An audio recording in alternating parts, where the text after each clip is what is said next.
Everyone, welcome to my channel Agri Vision में आपका हार्दिक स्वागत है, अभिनंदन है। जैसा कि आप लोगों को पता है, हम लोग बीएससी एग्रीकल्चर फर्स्ट ईयर के लिए सोयल साइंस के ऑब्जेक्टिव क्वेश्चन कर रहे हैं। ये ऑब्जेक्टिव क्वेश्चन हमारे इंटरनल और मेन एग्जाम में भी क्वेश्चन आएंगे। जो भी बच्चे एग्रीकल्चर सुपरवाइजर राजस्थान की तैयारी करें, वहां के लिए भी सोयल साइंस के क्वेश्चन एग्रोनॉमी के तहत पुटअप होते हैं। आपके वहां पे सोयल साइंस नहीं आएगी, लेकिन तब भी वहां पे पुटअप हो जाते हैं। और जो भी एजीटीए केन सुपरवाइजर की तैयारी करें, वहां के लिए क्वेश्चन बहुत ही अच्छा है। और आपको जो भी बच्चे अभी तक पेड कोर्स में नहीं ज्वाइन है, तो ज्वाइन हो जाएंगे तुरंत। और आपको मंडे से, अभी तो आपको रिकॉर्डेड क्लासेस मिल रही है, मंडे से आपकी लाइव क्लासेस मिलेंगे। चलते हम लोग क्वेश्चन नंबर सोयल साइंस का पार्ट नंबर 2 है। क्वेश्चन है, ओल्ड एलुवियल सोइल को, पुरानी जलोढ़ मृदा को स्थानीय भाषा में कहा जाता है। एक होती हमारी न्यू एलुवियल सोइल, एक हमारी होती ओल्ड एलुवियल सोइल। तो पुरानी जलोढ़ मृदाओं को स्थानीय भाषा में हम लोग किस नाम से जानते हैं? अगर क्या बताओगे? बागर के नाम से जानते हैं। किसके? बागर। अगला है क्वेश्चन नंबर 52, काली मृदाओं। तो सबसे पहले बात करते हैं काली मृदाओं में किसकी खेती सर्वाधिक अच्छी होती है? तो कपास की। इसका साइंटिफिक नेम गोसेपियम स्पेसीज होता है। पोर्ट्रेट में बनाइए, गोसेपियम स्पेसीज होता है। क्वेश्चन, काली मृदाओं का काला रंग किस खनिज के कारण होता है? तो किस खनिज के कारण अगर पूछेगा तो टिटनीफेरस मैग्नेटाइट। किसके कारण होता है? टिटनीफेरस मैग्नेटाइट के कारण होता है। लंबे में बनाइए।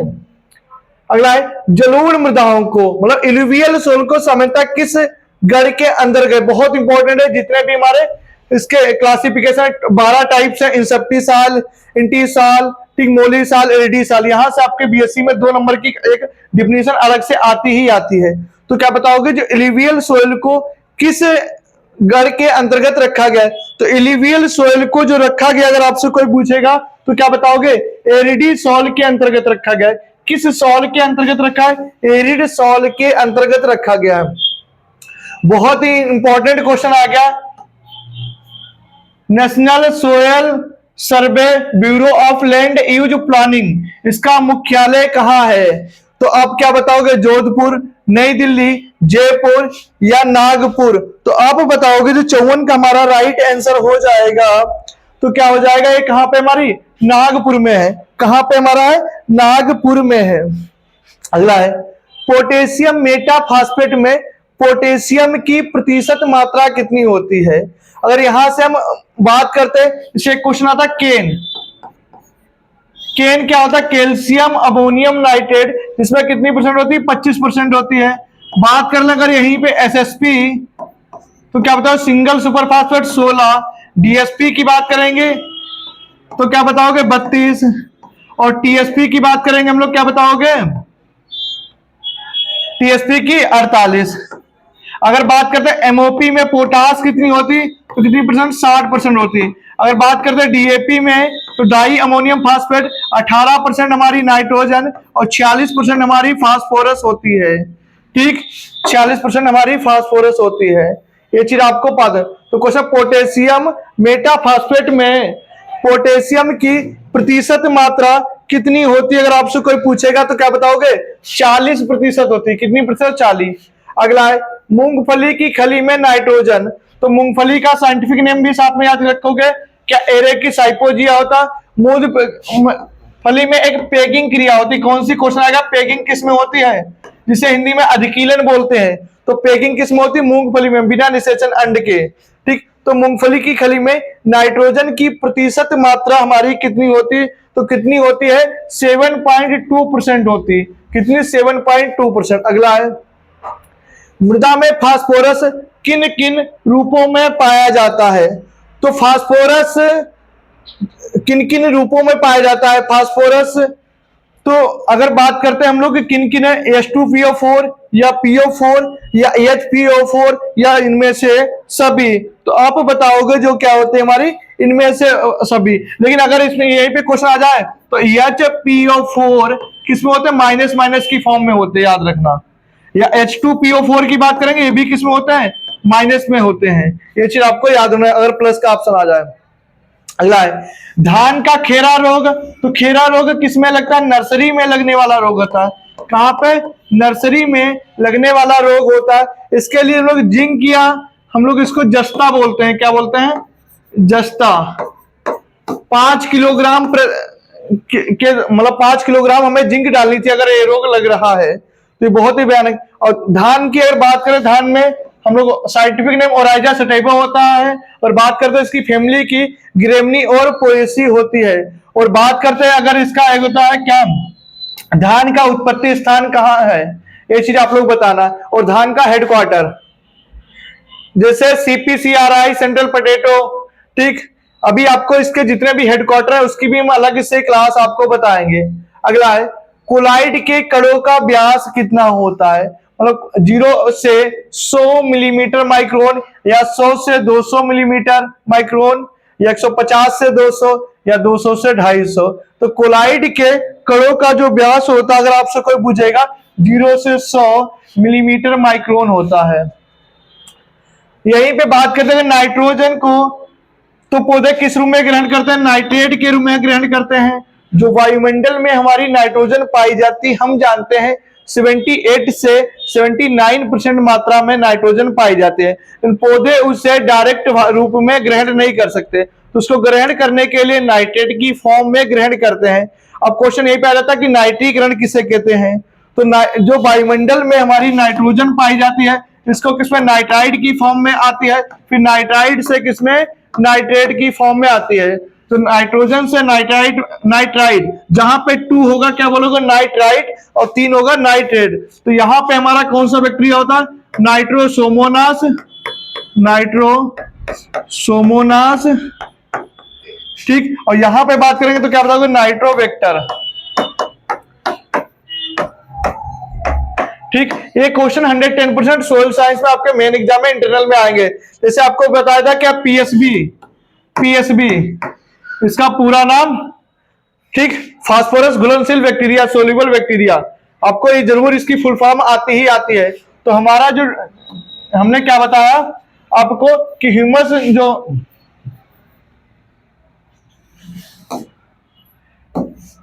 नाइट्रोजन की प्रतिशत मात्रा कितनी होती है ह्यूमस में? अगर नाइट्रोजन की प्रतिशत मात्रा अगर आपसे कोई पूछेगा तो क्या बताओगे? 3 से 6% होती है। अगला है लवड़ी और क्षारीय मृदाओं में सर्वाधिक पाई जाती है, और लवड़ी saline and alkali soil, saline and alkali soil मतलब सर्वाधिक क्षेत्रफल कौन से स्टेट में पाए जाते हैं? MP में, उत्तर प्रदेश में, बिहार में, गुजरात में।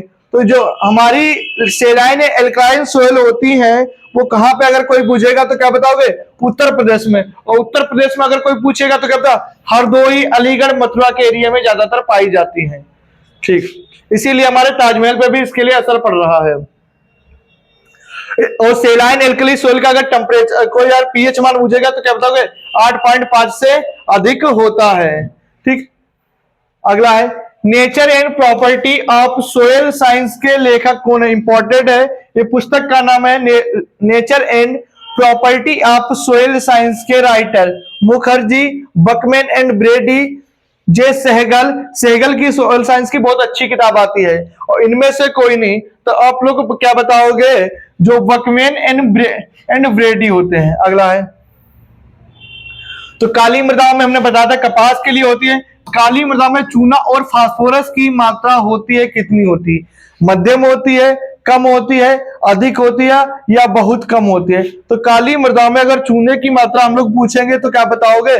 चूना फास्फोरस क्या होता है? बहुत अधिक मात्रा में। अच्छा, चूने का कोई फार्मूला पूछे आपसे तो बहुत ज्यादा, एक जो हमें मार्केट में चूना मिलता है अगर आपसे कोई पूछे तो क्या बताओगे? CaO मिलता है। लेकिन अगर हम जो घर पे ले आते हैं जो चूना कौन सा होता है? CaOH का होल ट्वाइस होता है, ठीक। और जो हमारे घर पे POP लगी होती है, plaster of Paris, CaSO4 2H2 होता है, उसका भी हमें फार्मूला याद होना चाहिए। जैसे कॉपर पाइराइट का अगर आपसे फार्मूला पूछा तो क्या बताओगे? CuF2। क्या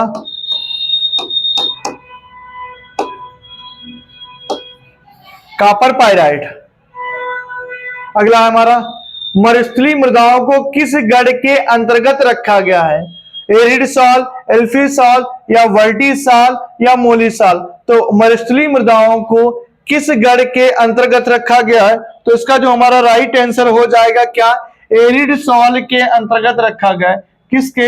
एरिड सॉल के अंतर्गत रखा गया। अगला है, तो अगर जलोढ़ मृदा हमने बताया कि कहां पे पाई जाती है, अगर कोई मुझे गंगा नदी के तलपट, मतलब गंगा नदी होती है जो उसके पानी बहाव कम हो जाता है, वहां पे हमारी पाई जाती है alluvial soil.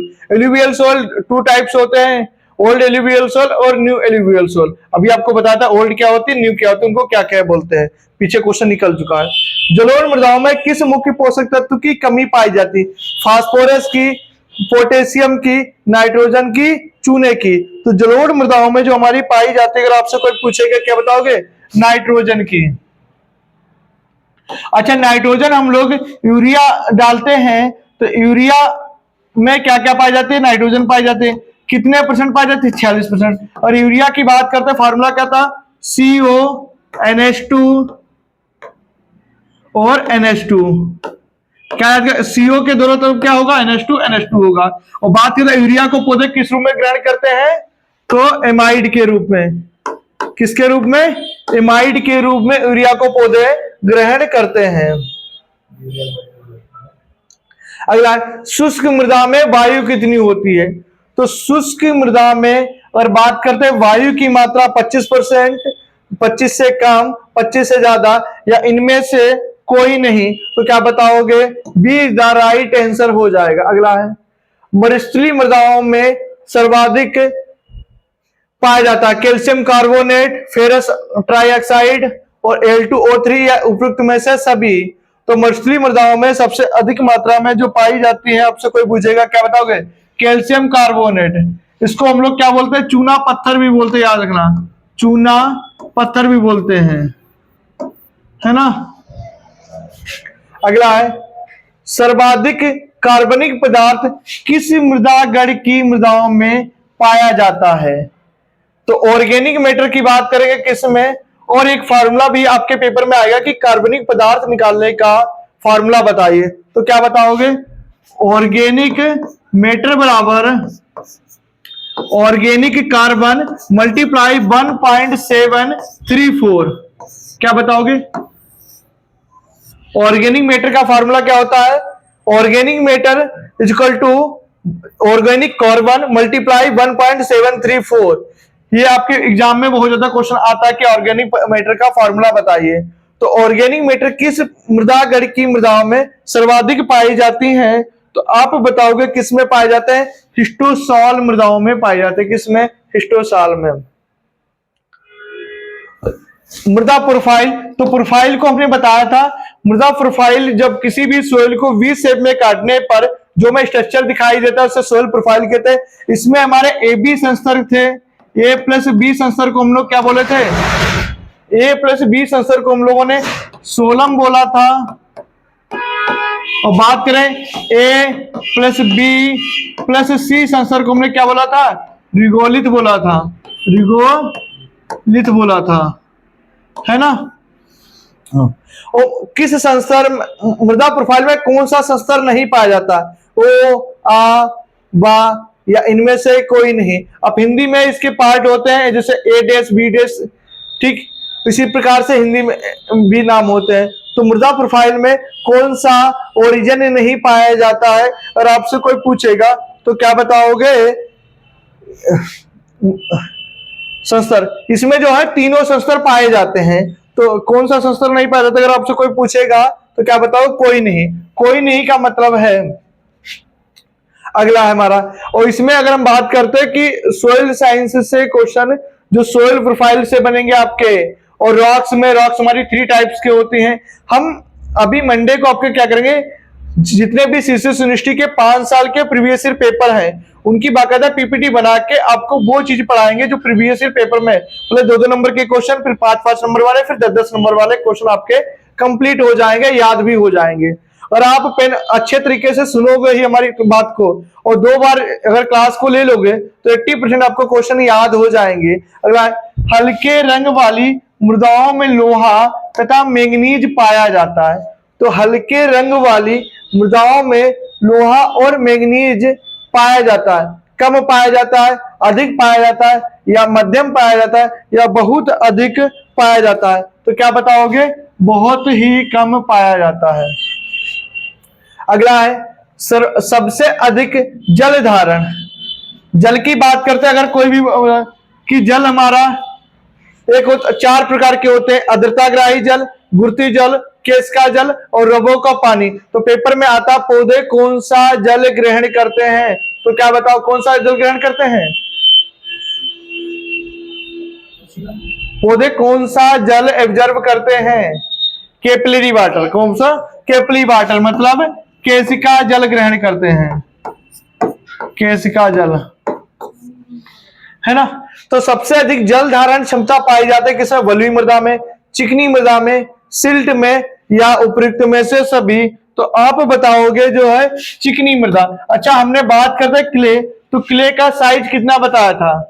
Sand silt clay, इसमें हमने कल वाली जब सोल साइंस की पहली क्लास बताई थी तो हमने सैंड सिल्ट क्ले जिस रेशियो में पाए जाते हैं उसे सोइल टेक्सचर बोलते हैं। सैंड सिल्ट क्ले जिस रेशियो में पाए जाते हैं सोइल टेक्सचर बोलते हैं, और सैंड सिल्ट क्ले को व्यवस्थित अरेंजमेंट करने के प्रोसेस को सोइल स्ट्रक्चर बोलते हैं। और अगर बात करते क्ले का कितनी थी? 0.002 मिलीमीटर से कम।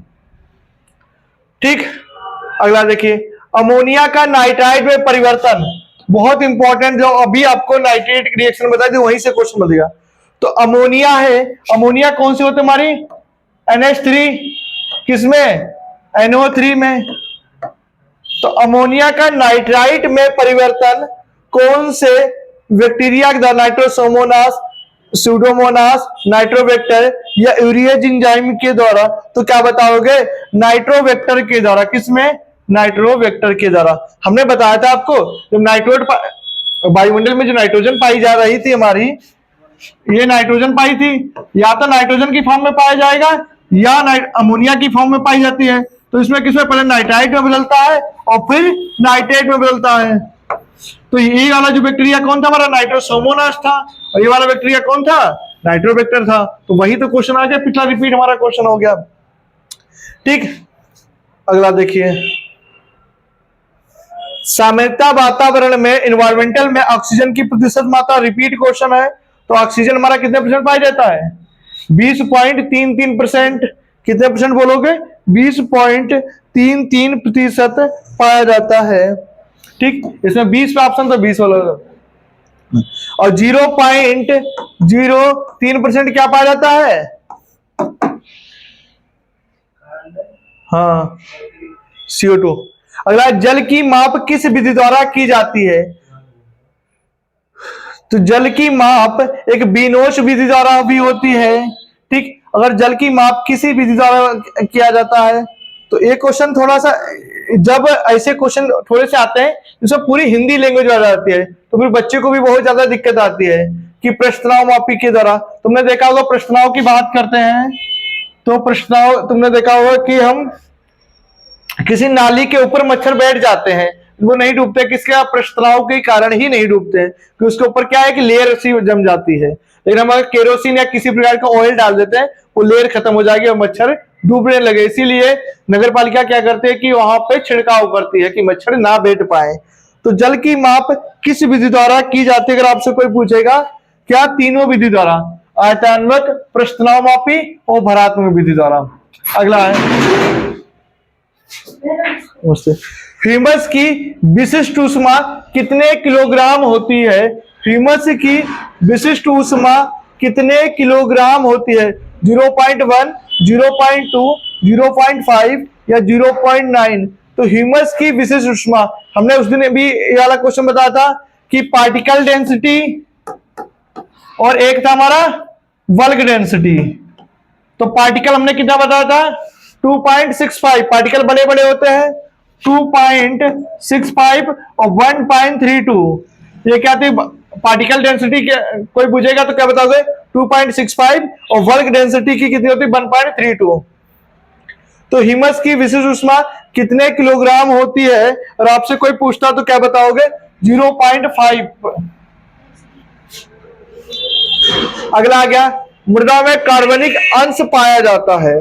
तो मृदा 5%, 15%, 25% या 35%। तो मृदा में जो कार्बनिक अंश हमारा पाया जाता है कितना, 5% पाया जाता है। और हमने एक आपने पढ़ा सोयल कंपोनेंट, सोयल कंपोनेंट कितना था, 100 होता है।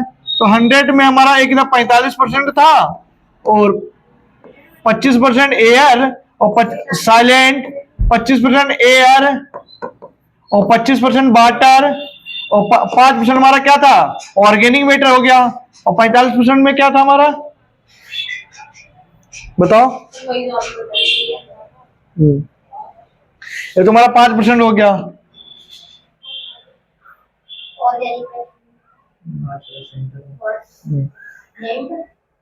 चलो अभी बताएंगे हम याद करके। अगला है, अगला क्वेश्चन है मृदा के ए तथा बी संस्तर को मिलाकर क्या बोलते हैं। अभी क्वेश्चन बताया था मृदा के ए और बी संस्तर को मिलाकर क्या बोलते हैं। तो आप क्या बताओगे, क्या बोलते हैं हम लोग।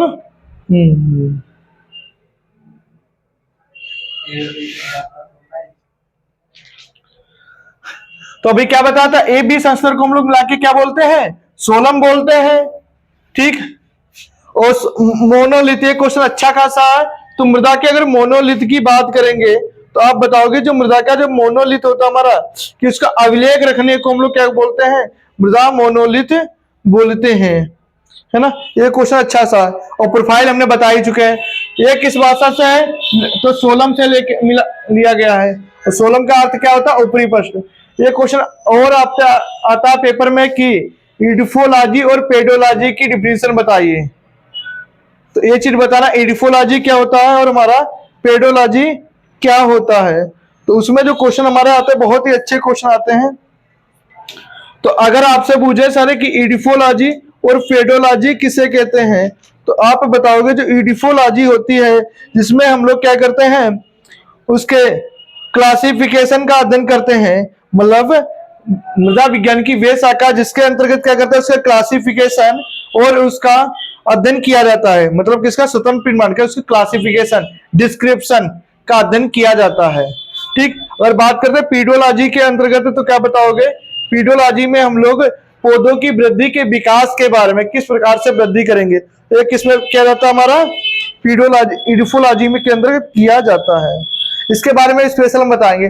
अगला बहुत अच्छा क्वेश्चन आएगा, निच्छालन संस्तर। दो संस्तर होते हैं निच्छालन। तो निच्छालन इल्यूवियल होता है, एक आई से चालू होता है, एक ई से चालू होता है। इसमें अंतर समझ लेना, एक आई से चालू होता है, एक हमारा ई से चालू होता है। इसके बारे में भी हम अलग से आपको बताएंगे। तो निच्छालन संस्तर हमारा कौन सा होता है, जब आपको हम अभी सोयल प्रोफाइल पूरी पढ़ाएंगे तो उसमें आपको अच्छे तरीके से पढ़ाएंगे। सोयल प्रोफाइल में ए संस्तर, बी संस्तर, निच्छालन संस्तर, एक दोनों टाइप्स के होते हैं। फिर इसमें कौन कौन से मैटर पाए जाते हैं वो पूरा अच्छे तरीके से हम अलग से बताएंगे। तो निच्छालन संस्तर अगर कहा जाता है ए संस्तर को, मतलब जिसमें पानी छन छन के द्वारा अंदर से आ जाता है। तो किसमें बताओगे, पानी जो अंदर आता है, तो हमारा राइट आंसर हो जाएगा ए संस्तर को। ठीक, अगला है पौधों के लिए पोषक तत्व की आवश्यकता का अध्ययन किया था किसने, हिलगार्ड ने, लिविंग ने, या गिलबर्ट ने, या डी साइसर ने। तो पौधों के लिए पोषक तत्व की आवश्यकता का अध्ययन किसने किया था, अगर आपसे कोई पूछेगा तो लिविंग नामक, किसने, लिविंग ने। अगला है